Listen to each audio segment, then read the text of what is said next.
안녕하십니까. 2022년 8월 27일 토요일입니다. 코페스 동반자 채널에서 오늘은 마리논 무장형 개발 계약 체결 임박, 유인 지상 공격기는 모두 소멸 예정임, 이런 주제로 말씀을 드리도록 하겠습니다. 최근 언론에서는 마리논 무장 헬기가 다음 달 중에 개발 계약을 할 예정이다, 이렇게 발표를 하고 2031년까지 개발해서 배치할 예정이다, 이런 보도를 했습니다. 그런데 지금 전 세계의 모든 군사 전문가들이 우크라이나와 러시아의 전쟁 결과를 분석을 하면서 곧 도태시켜야 될 군대 무기 4가지를 선정을 했습니다. 그 4가지 선정된 무기 종류에는 바로 유인 지상 공격기가 포함되어 있습니다. 여기서 말하는 유인 지상 공격기라는 것은 공격 헬기까지 포함이 되는 겁니다. 바로 러시아의 공격 헬기들이 우크라이나군이 보유하고 있는 휴대용 대공 미사일에 수없이 격추됐습니다. 그래서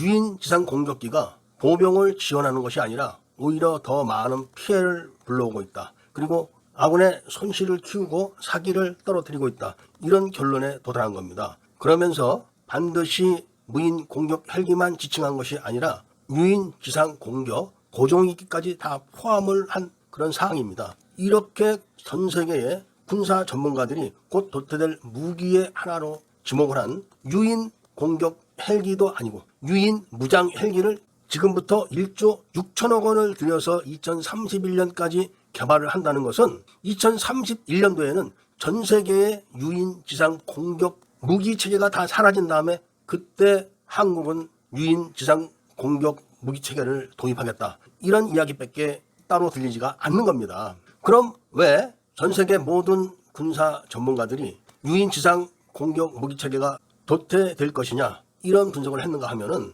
바로 점점 발달하고 있는 근접 대공 무기 체계 때문에 그런 겁니다. 지금 전 세계 모든 국가들은 무장 공격기 또는 무인 드론, 이런 무기 체계들을 잡기 위해서 근접 지상 공격 무기 체계를 대량으로 개발하고 있습니다. 그렇기 때문에 지금도 생존이 어려운데 확고한 근접 대공 지상 화계들이 개발이 끝나면은 존재 가치가 없어지는 겁니다. 그렇기 때문에 전 세계의 모든 군사 전문가들이 유인 무장 지상 공격 무기 체계는 도태된다, 이렇게 분석을 내놓은 마당에 이제 와서 1조 6천억 원씩이나 들여가지고 2031년도에나 배치하겠다, 이런 발상을 하고 있는 대한민국의 장성들은 심각하게 우리는 들여다봐야 되는 겁니다. 그런데 문제는 전 세계 군사 전문가들이 언급을 했듯이 지상 근접 대공 화기들의 개발과 발달, 이 문제만 있는 것이 아니라 바로 무인 공격기들에 의한 유인 지상 근접 공격 무기 체계에 대한 공격, 이것도 심각한 겁니다. 그런데 문제는 바로 우리가 접하고 있는, 또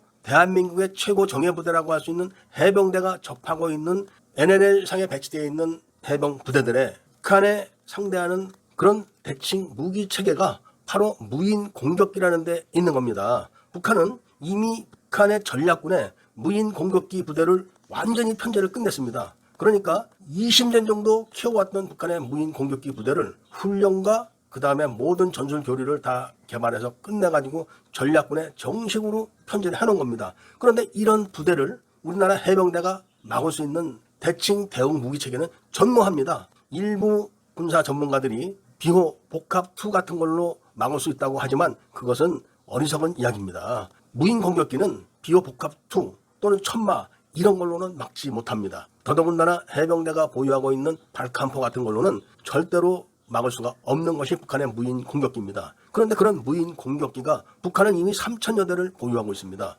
그런데 이 무인 공격기를 마리논 무장 헬기가 막을 수 있을까요? 오히려 마리논 무장 헬기는 북한의 무인 공격기에 밥이 되는 겁니다. 이런 뻔한 상황을 다 예측이 가능한데 어떻게 군대 전문가라는 장성들이 이런 국방 정책을 계속 고집을 하는지, 바로 군대 내에서 압력하면서 모든 세력을 장악하고 있는 청두케 출신 장군들이 꾸미고 있는 북한을 이롭게 만드는 그런 국방 정책을 펼치고 있기 때문에 그런 겁니다. 청두케 장군들의 그런 국가 반역 행위에 해당하는 무기 체계를 개발해서 군에 배치하는 사례가 육해 공군에서 수없이 발견되고 있는데 이번에는 해병대까지도 그런 사례가 나타나기 시작하고 있다, 이런 겁니다.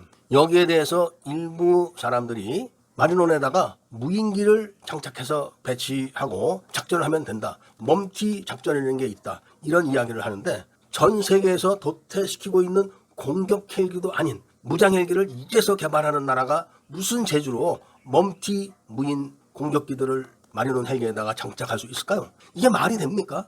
따라서 해병대의 마리논 무장 헬기에 대한 개발은 즉각 중단시키고 차라리 해병대 전용 무장 무인기들을 개발해서 해병대에 대량 배치해가지고 해병대가 공격을 하거나 방어를 하거나 또는 북한의 무인 공격기에 대비할 수 있는 그런 시스템을 구축을 해서 해병대에 제공하는 것이 해병대 전력 증강과 해병대 장병들의 안전을 위해서 더 좋다는 말씀을 드리면서 오늘 이야기를 마치고자 합니다. 모든 애국 시민들과 밀매분들께서는 구독을 꼭 해주시고 좋아요와 알림 설정을 부탁드리면서 이야기를 들어주셔서 감사드립니다.